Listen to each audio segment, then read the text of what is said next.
Baik, shalom semuanya. Salam sejahtera. Tuhan kita Yesus tetap menyertai kita. Amin. Bapak, Ibu, saudara-saudara, Bapak Gembala tidak bersama dengan kita. Kalau Bapak Gembala tidak ada di sini, ya diganti oleh Ibu Gembala atau saya atau saudara kita Hage Sagala, ya. Karena yang di atas mimbar adalah pejabat gereja. Kalau saya bukan pejabat gereja, saya tidak pantas di atas mimbar ini. Karena memang itu syarat untuk dalam ibadah minggu, kecuali ibadah-ibadah tertentu yang diberi hak dan wewenang oleh hamba Tuhan Bapak Gembala kita. Terkecuali ibadah raya Bapak Ibu Saudara. Jadi supaya tertib secara organisasi, maka yang diberi wewenang untuk menyampaikan firman Tuhan adalah pejabat gereja. Sekalipun mungkin saja Bapak Ibu Saudara pintar, cerdas menyampaikan firman Tuhan, tetapi kalau belum ada SIM-nya gitu ya, belum berhak untuk di atas mimbar ini. Jadi ini untuk ketertiban saja ya. Contohnya saya, kalau saya mengajar di sekolah, tidak ada tamatan saya secara khusus pendidikan agama Kristen, Bapak Ibu Saudara, mungkin saya pintar menyampaikan, mengajari peserta didik dengan baik, tetapi kalau tidak ada akta 4-nya, maka saya tidak berhak mengajar di dunia pendidikan. Nah, itu demi ketertiban organisasi. Jadi hari ini bukan karena kemauan saya, bukan karena kehebatan saya, bukan karena saya mau di atas mimbar, Bapak Ibu Saudara, bukan. Ya, saya pun tidak ada bercita-cita, berkeinginan di atas mimbar, kecuali kalau Tuhan, hamba Tuhan yang menyuruh. Ya, kalau disuruh secara organisasi kita harus tunduk kepada pemimpin. Amin. Ya, mungkin juga merasa juga yang di atas mimbar kita ini yang main musik, song leader, singer, gak layak kita di hadapan Tuhan sesungguhnya. Tapi karena memang untuk ketertiban ilahi, karena kita sudah tergembala dengan baik dan jelas, maka siapapun yang dihunjuk harus bersedia untuk melayani Tuhan. Amin. Ya, jadi kita harus melayani pekerjaan Tuhan, Bapak Ibu Saudara, sebagai tindakan iman kita, karena kita sudah menerima keselamatan daripada Tuhan. Hari ini Bapak Ibu Saudara, saya akan menyampaikan firman Tuhan dengan topik firman Tuhan hari ini adalah pertemuan ibadah di masa situasi pandemi. Topik kita, pertemuan ibadah di masa situasi pandemi. Kenapa saya mengambil topik ini? Tentunya ada alasan dasarnya Bapak Ibu Saudara. Kita tahu suasana sekarang adalah suasana pandemi. Beda pengertian endemi, beda pengertian epidemi. Ini pandemi. Kalau endemi itu hanya berlaku di lokal saja, suatu daerah, wabah penyakit. Misalnya hanya daerah Sunggal saja, itu disebut endemi. Saudara nggak perlu pakai masker kalau berada di Magelang sana, karena yang terjadi ya wabah penyakit itu secara endemi. Kemudian kalau wabah penyakitnya sudah masuk ke seluruh setingkat provinsi atau tingkat nasional, itu disebut epidemi. Ya, kalau terjadi di kawasan Jakarta saja, Pulau Jawa saja, Bapak Ibu Saudara-saudara, kita pun tidak perlu khawatir mengenai wabah tersebut. Toh daerah sana yang terkena, kita tidak terkena. Tapi suasana sekarang bukan suasana endemi, bukan suasana epidemi, tapi sekarang adalah suasana pandemi. Suasana pandemi ini adalah suasana di mana wabah penyakit sudah menyebar dari satu lokasi, satu daerah, menyebar ke provinsi, menyebar ke bangsa, dan menyebar ke bangsa-bangsa seluruh dunia. Jadi pandemi adalah secara global. Dan kita tahu wabah penyakit ini, saudara-saudara, belum pernah terjadi sejak Adam. Dan mulailah di tahun 2019 ini sudah terjadi. Zamannya Musa tidak ada pandemi, zamannya Daud juga tidak ada pandemi, saudara. Zamannya Yesus pernah ke bumi ini juga tidak ada. Zamannya para rasul-rasul, zamannya gereja-gereja juga tidak pernah ada disebut pandemi.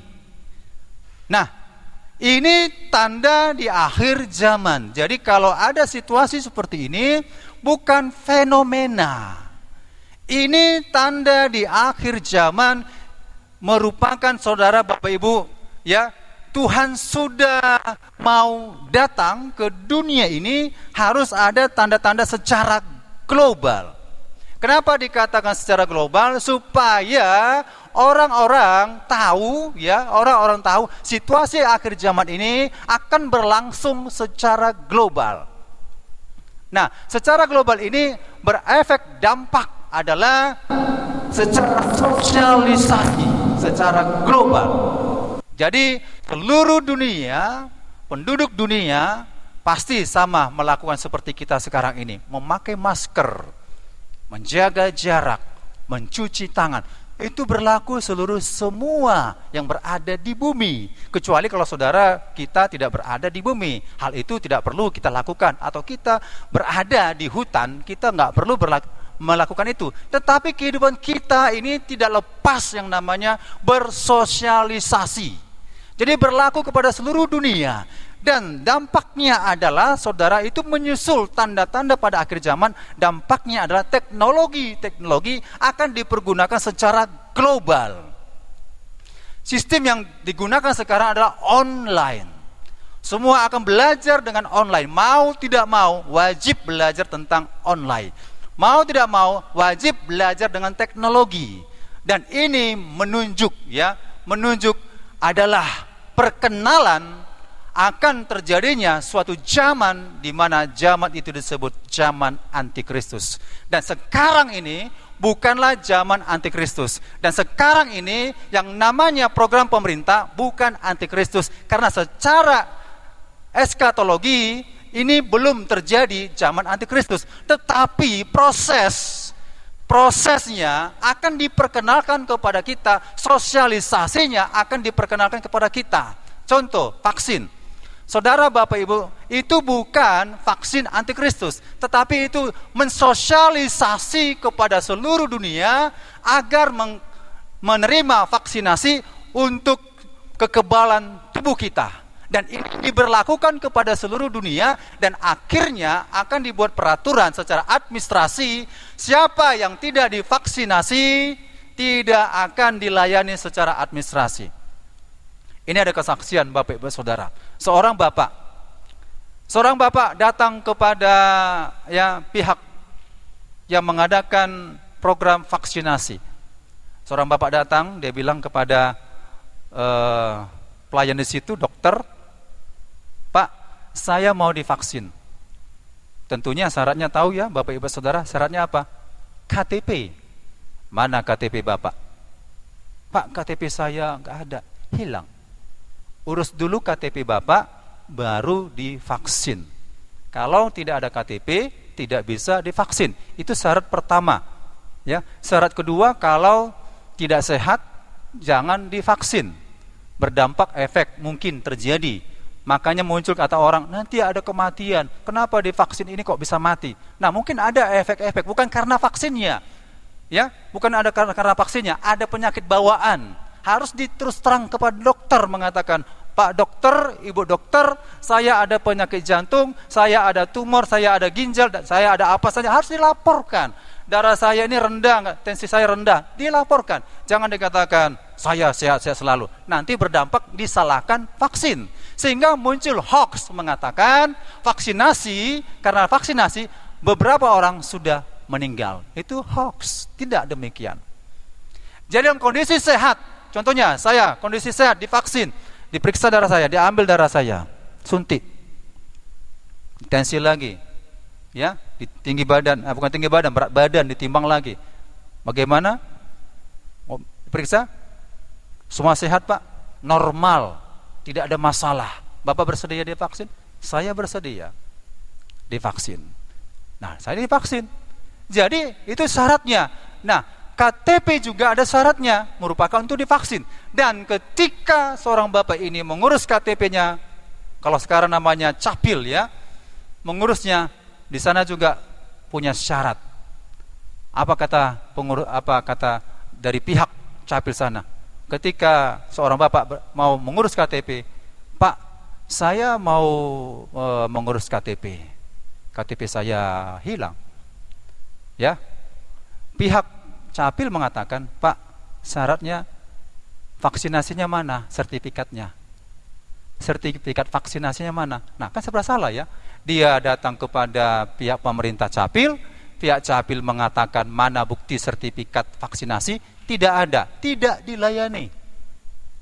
Dia minta divaksin, tetapi tidak ada fotokopi atau KTP, tidak dilayani. Dan ini akan diberlakukan, bukan berarti ini antikris, bukan. Jangan salah anggap ya, tanggap. Bukan antikris, ini merupakan gambaran nanti pada zaman antikris. Semua yang tidak menerima tanda itu tidak bisa membeli dan tidak bisa menjual. Sama seperti sekarang. Semua warga dunia nanti akan ada peraturan tidak bisa membeli, tidak bisa menjual. Artinya begini, saudara tidak dilayani. Tidak dilayani dalam dunia pendidikan, tidak dilayani dalam ekonomi, tidak dilayani dalam sistem pemerintahan kalau tidak divaksinasi. Bagi yang tidak mau, dan ini tidak ada kaitan antikris, tidak ada. Ini lagi proses. Saya sudah baca berita, ya, akan dibuat undang-undang bagi warga Indonesia yang tidak mau divaksinasi tidak dilayani secara administrasi pemerintah.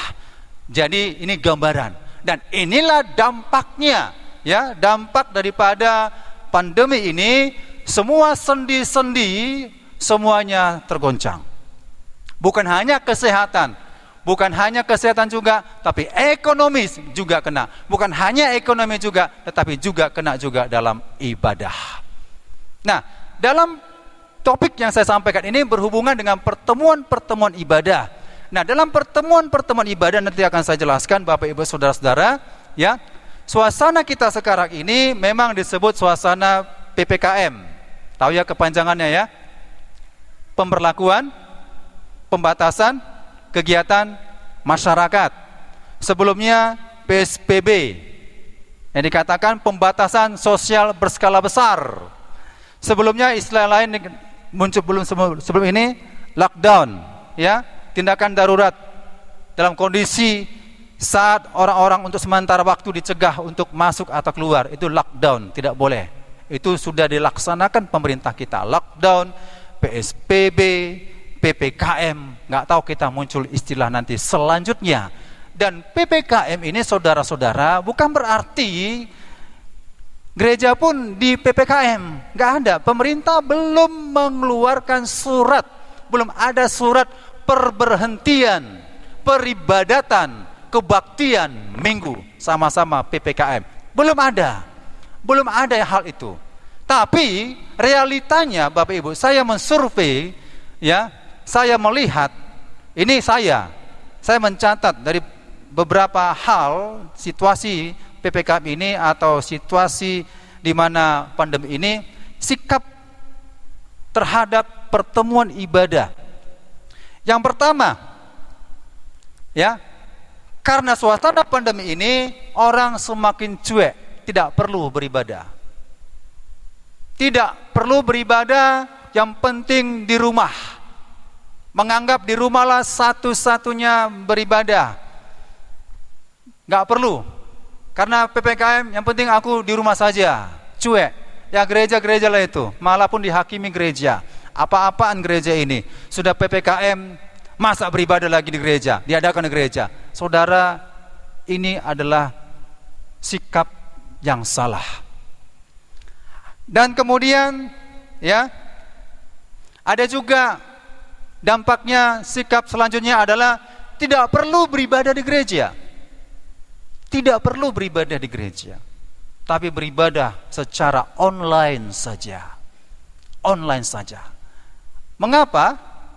Karena khawatir dengan suasana pandemi ini yang sudah semakin, ya, meningkat tingkat bahayanya, ya, karena varian yang baru, varian Alpha, varian beta, varian gamma, varian delta. Wah, sudah muncul 4. Bukan virusnya satu lagi, tapi virusnya sudah berganda-ganda.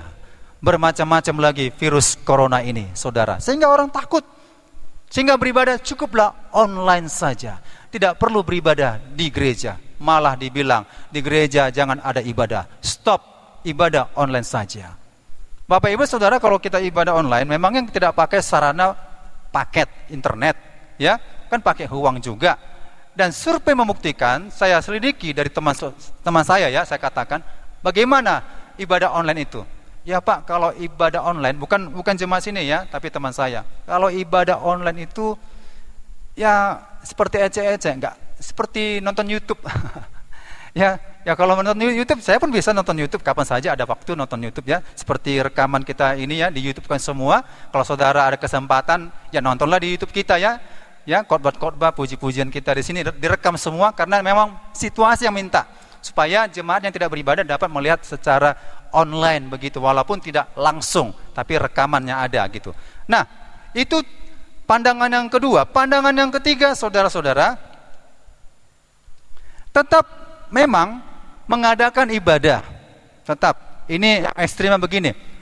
Bagaimanapun, situasi apapun, kuasa Tuhan menyertai, darah Yesus membenteng kita, kita tetap beribadah. Kita harus beribadah. Udah? Tapi beribadahnya tidak mengikuti prokes. Jangan khawatir, tidak perlu cuci tangan, tidak perlu pakai masker.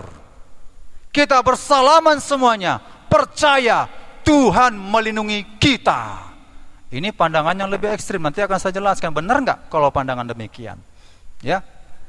Nah, pandangan yang keempat, kita tetap beribadah, jangan khawatir dan jangan cemas. Tapi kita harus berhikmat. Begitu. Kita harus berhikmat. Kita kooperatif dengan pemerintah. Apa yang dikatakan pemerintah? Laksanakan. Pakai masker, pakai masker. Cuci tangan, cuci tangan. Menjaga jarak, menjaga jarak. Tetapi ibadah di gereja harus tetap ada. Amin.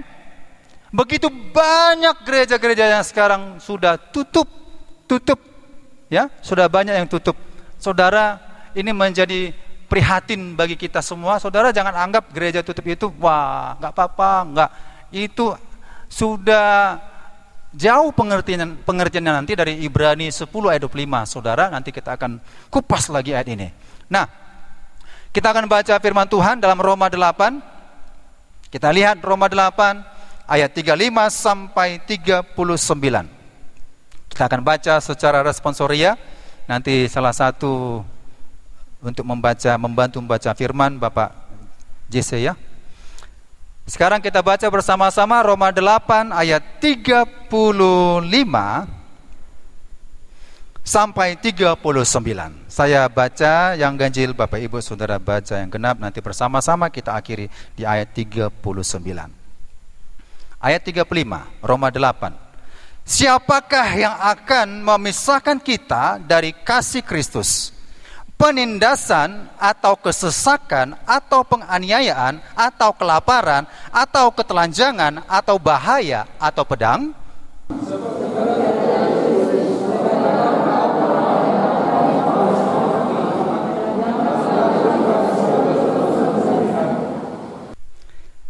Tetapi dalam semuanya itu kita lebih daripada orang-orang yang menang oleh Dia yang telah mengasihi kita.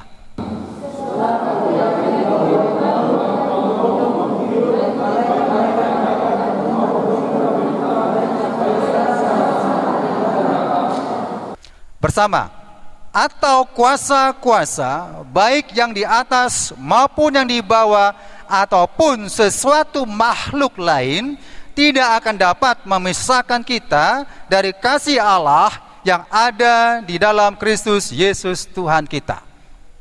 Saudara, perikopnya berkata keyakinan iman.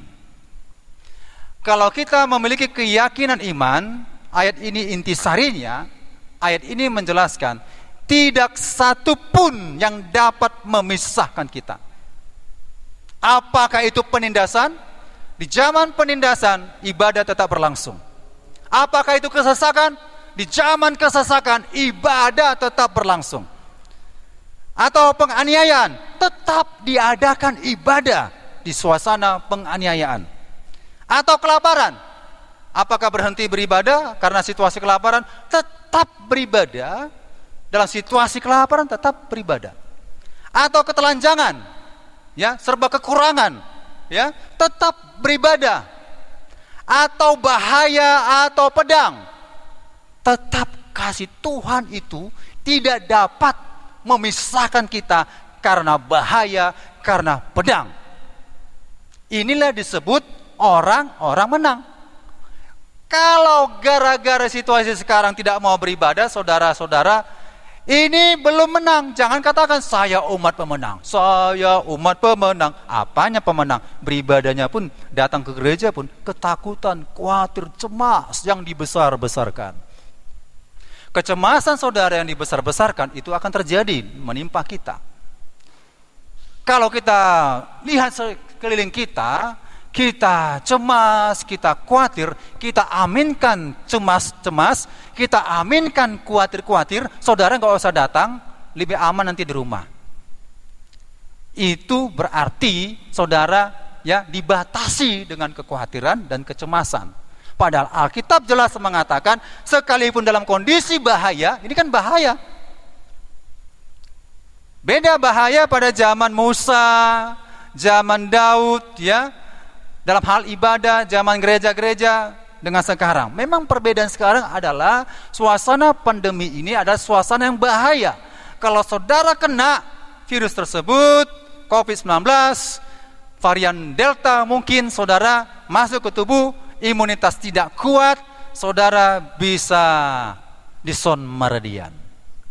Virus ini sebenarnya tidak bahaya. Saya katakan tidak bahaya, kenapa? Dokter mengatakan jikalau daya tubuh stamina seseorang itu kuat, tidak akan mematikan. Saya kutip kata dokter secara medis, ya. Jangan kaitkan dengan iman. Iman itu sudah otomatis.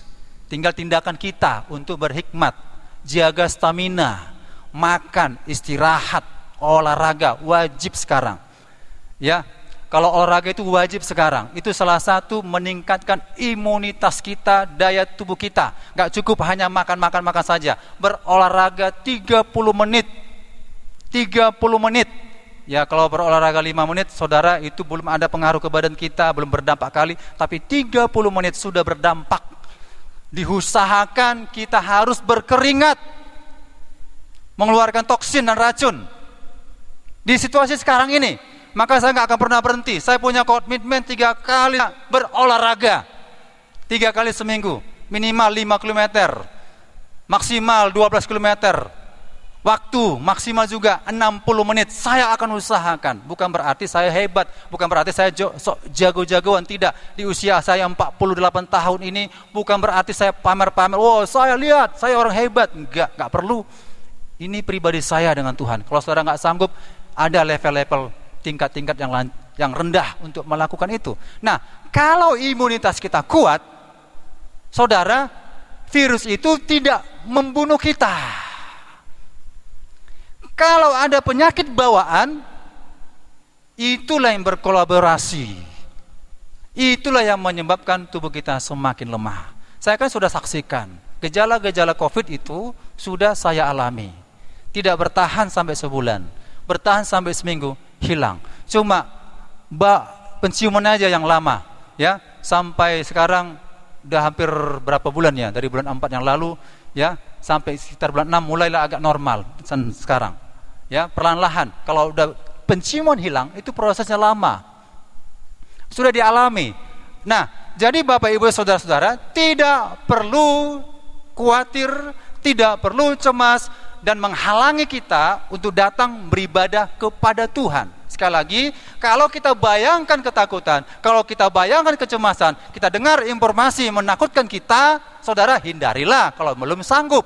Kalau belum sanggup, informasi ya, televisi berita mengatakan tingkat yang menjadi korban sudah semakin naik, terus semakin naik. Saudara kalau nggak mampu dengarnya, tak perlu didengar.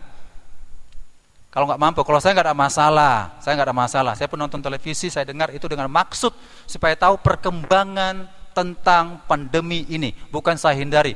Maka pulang sekolah saya nonton televisi. Saya cari berita yang informasinya tentang COVID-19.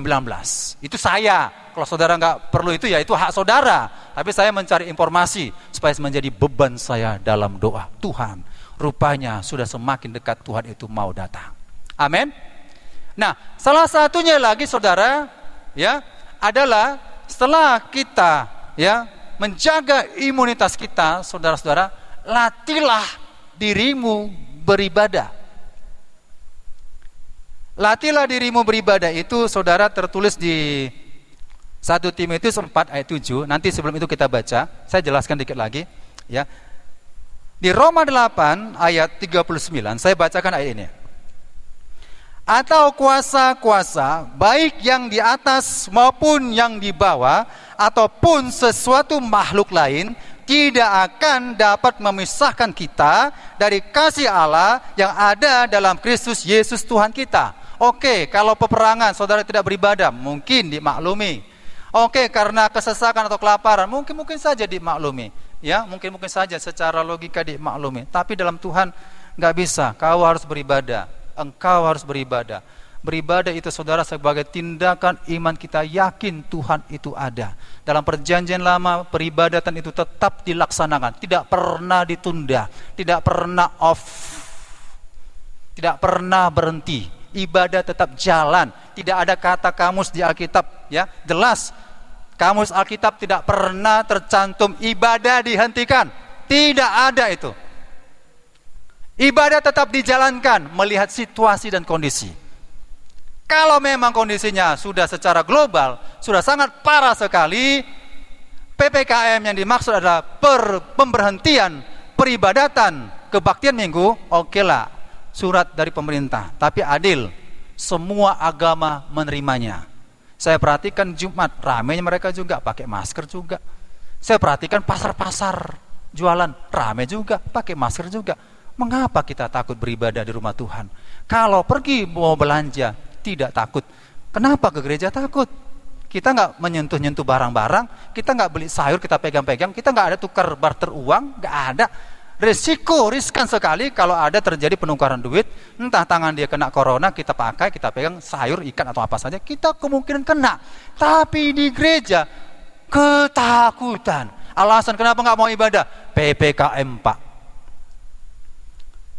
Jadi kalau belanja nggak ada PPKM, Pak, karena kebutuhan. Karena kebutuhan, saudara. Saya jelaskan dikit ya.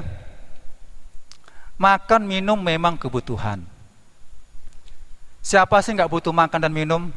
Kalau itu alasannya tidak beribadah, semua butuh makan dan minum. Karena selalu alasan begitu. Ini kan kebutuhan hidup, Pak, belanja. Jadi kalau ibadah, itu kan bisa, Pak, ditunda. Jualan aja kami dulu, ya. Kalau ada waktu. Jadi sama Tuhan itu sisa-sisanya. Kalau ada waktu, saya beribadah. Kalau saya sehat, saya beribadah. Kalau saya diberkati Tuhan, saya beribadah. Jadi kalau nggak diberkati Tuhan, jadi kalau nggak sembuh-sembuh, jadi kalau sakit, bagaimana? Nggak bisa beribadah lah, Pak. Nah, saudara, ibadah itu bukan sekedar keharusan, ibadah itu bukan sekedar kewajiban. Kalau sekedar keharusan, ada saat-saatnya tidak harus. Kalau sekedar kewajiban, ada waktunya. Ibadah itu bukan menjadi kewajiban. Tapi ingat, ibadah itu adalah kebutuhan. Amin. Ibadah adalah kebutuhan. Menghadiri pertemuan ibadah merupakan salah satu kebutuhan rohani orang percaya. Kebutuhan. Jadi kalau saya beribadah ini bukan kewajiban. Saya bukan kewajiban. Saudara jangan anggap kewajiban. Kalau kewajiban dari Taurat nanti, ya hari Minggu beribadah, ya datanglah begitu, kewajiban. Kalau sekedar keharusan ya, karena saya dipilih untuk melayani ya saya haruslah beribadah. Kalau nggak melayani ya saya di rumah aja online. Tidak. Ibadah itu adalah kebutuhan. Kalau saudara anggap makan dan minum untuk memenuhi kebutuhan jasmani, itu sama levelnya ibadah juga untuk kebutuhan rohani kita. Kebutuhan rohani kita perlu. Jangan hanya secara lahiriah ini. Tubuh lahiriah kita ini akan merosot, tetapi ingat kalau batiniah kita semakin merosot, tidak berhak masuk kerajaan surga. Justru di situasi kondisi ini, batiniah kita, tubuh batiniah kita diisi firman Tuhan, makan firman Tuhan, kebutuhan ibadah, terus sehingga menjadi pribadi yang terus dewasa dalam Kristus, diperbaharui dari sehari ke sehari. Bagaimana mau diperbaharui? Beribadah pun ketakutan.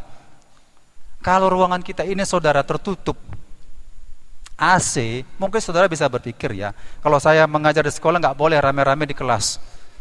Ya, kami mengajar di sekolah itu online, kecuali di Marelan, tapi di Deli Serdang online di kelas, satu ruang itu 2 guru. Siapkan laptop, siapkan komputer. Ya, internet sekolah yang menyediakan. Siswa di rumah, baik dari SD, SMP, SMA, belajar secara online. Tapi ruangannya AC. Kenapa hanya 2 orang? Karena ya kalau 4 atau 3 juga mengganggu suara. Bukan itu saja, resiko AC lebih berbahaya kalau berkumpul-kumpul tanpa masker, karena dia berputar-putar udaranya di situ. Virusnya terbang. Ya. Di mana aku mau singgah? Nih belok lagi kiri, belok ke kanan, terbang, masuklah kepada seorang. Kalau tidak pakai masker. Tapi kalau di ruangan terbuka ini saudara, memang kita mengikuti protokol kesehatan, kita pakai masker. Bukan karena takut, ingat, saya pakai masker bukan karena takut. Tapi saya pakai masker karena memang ini adalah protokol kesehatan. Sebagai orang percaya anak Tuhan, jadi berkat kita pakai. Tapi ingat, ruangan kita ini terbuka. Jadi sangat jauh sekali kalau ada pun virus ini datang di sini mengena kepada kita. Bukan meremehkan, bukan saudara, bukan.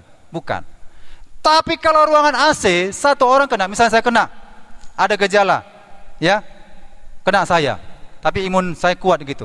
Saya begini, hacem, cus, berterbangan, AC ya, dia mencari mau singgah kemana? Wah, singgah kepada Pak JC, cus, wah. Singgah kepada saudara kita Riana, singgah.